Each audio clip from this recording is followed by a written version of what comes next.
Hay 1,5 millones de kilómetros de cable bajo el mar. Casi todo el Internet viaja por ahí abajo. Cada semana en algún punto del planeta se rompen 3 de esos cables. Y 4 empresas controlan el 71% de todo lo que pasa por ellos. Esto no es la nube. Esto es lo que sostiene la nube. Esto no es una historia sobre tecnología. Es una historia sobre dependencia. Y sobre algo que casi nunca se dice en voz alta. Cuando hablamos de Internet, hablamos de un objeto físico.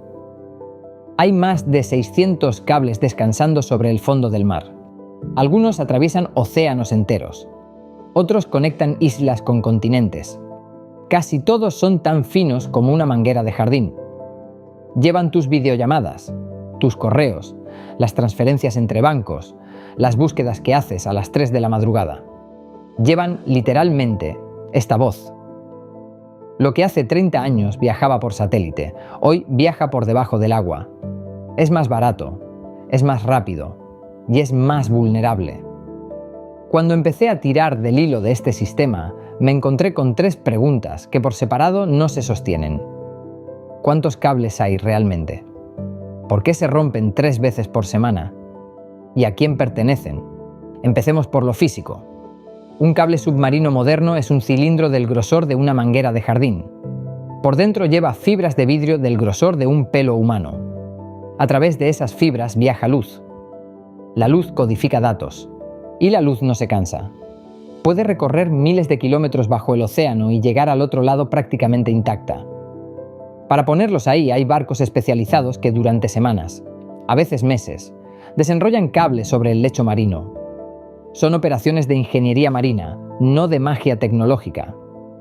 Cerca de la costa, los cables se entierran. En aguas profundas simplemente descansan sobre el fondo. Llevamos haciendo esto desde 1858. El primer cable transatlántico unió Irlanda con Terranova ese verano. Fue de telégrafo. Duró 3 semanas antes de romperse. Lo que ha cambiado en 160 años no es la idea. Lo que ha cambiado es quién manda. Empecemos por la primera pregunta. ¿Por qué se rompen 3 veces por semana? El Comité Internacional de Protección de Cables, que es el organismo que lleva las cuentas, registra entre 150 y 200 averías al año.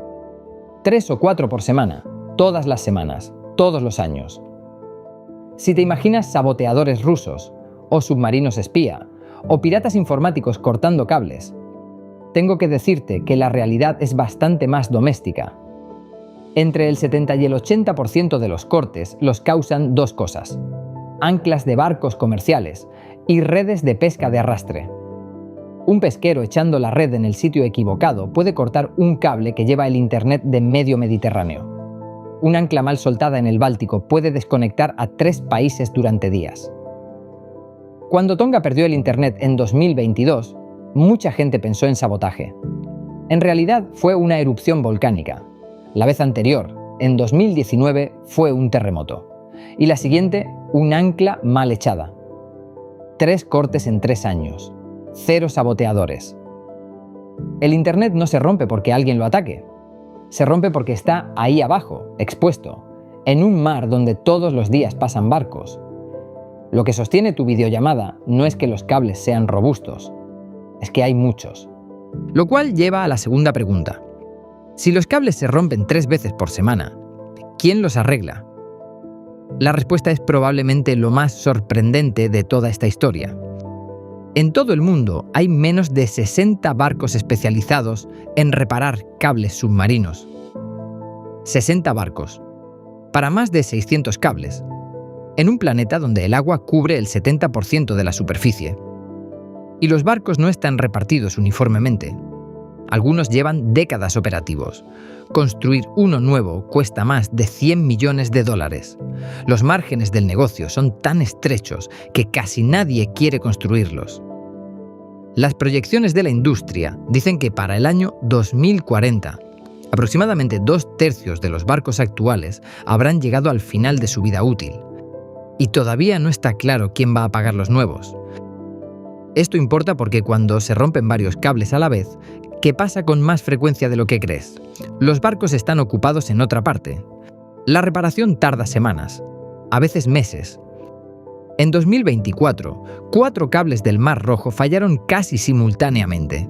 Eso interrumpió alrededor del 25% del tráfico de datos entre Europa y Asia. Los barcos tardaron meses en llegar a la zona, porque la zona era un conflicto activo. El Internet global depende de menos barcos. ¿Qué aviones tiene una aerolínea mediana? Y aquí viene la tercera pregunta, la más incómoda. ¿De quién son los cables? Históricamente, los cables submarinos los construían consorcios de operadores nacionales de telecomunicaciones. Telefónica con AT&T, France Telecom con British Telecom, y así sucesivamente. Eran infraestructura compartida entre muchos países. En 2014, 4 empresas estadounidenses, Google, Meta, Microsoft y Amazon, controlaban el 10% de la capacidad submarina del Atlántico. 10 años después, en 2024, las mismas 4 empresas controlan el 90% de la capacidad transatlántica. Lo voy a repetir porque es difícil de procesar. 10% en 2014, 90% en 2024. La misma ruta, 10 años. Este dato no es mío. Lo publicó la Comisión Europea en 2025. Y en el conjunto del tráfico internacional, no solo el transatlántico, las mismas 4 empresas controlan el 71%. Algunos de esos cables son privados en el sentido más literal. El cable Dunant, que cruza el Atlántico entre Estados Unidos y Francia, es propiedad exclusiva de Google y lleva exclusivamente tráfico de Google. No es un cable que comparte capacidad con otros, es la infraestructura de una sola empresa, descansando sobre el fondo del Atlántico. Donde hace una década había una infraestructura colectiva, hoy hay una infraestructura privada que parece pública. Cuando alguien dice que algo está en la nube, suena a algo neutral, a algo de todos. Pero cuando esa nube viaja por cables que pertenecen a 4 empresas, deja de ser neutral. Y aquí es donde esto deja de ser una historia abstracta. La península ibérica es uno de los 5 puntos críticos de aterrizaje de cables del Atlántico Norte, junto con la costa suroeste de Inglaterra, la costa este de Estados Unidos, Singapur y Marsella. Por la playa de Sopelana, a las afueras de Bilbao, entra a Europa el cable Marea, propiedad de Microsoft y Meta. Por la misma playa, 5 años después, entró el cable Grace Hopper, propiedad de Google.